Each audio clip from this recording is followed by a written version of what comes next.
राज्य मंत्रिमंडळाची बैठक आज अहिल्यानगर जिल्ह्यातील चौंडी इथं झाली। या बैठकीत राज्यातील विविध मंदिर विकास आराखड्यांना मंजुरी देण्यात आली।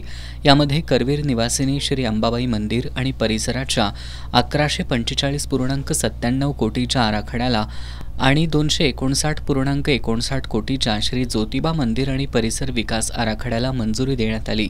श्री अंबाबाई मंदिर विकास आराखड्यात मंदिर दुरुस्ती आणि संवर्धन, किरणोत्सव मार्गातील अडथळे आणि अतिक्रमणांचं निर्मूलन, मंदिर परिसरातील दुकानगाळ्यांचं व्यवस्थापन, दर्शनासाठी आच्छादित मंडप, स्वच्छतागृह, पिण्याच्या पाण्याची सुविधा, लॉकर्स आदींचा समावेश आहे।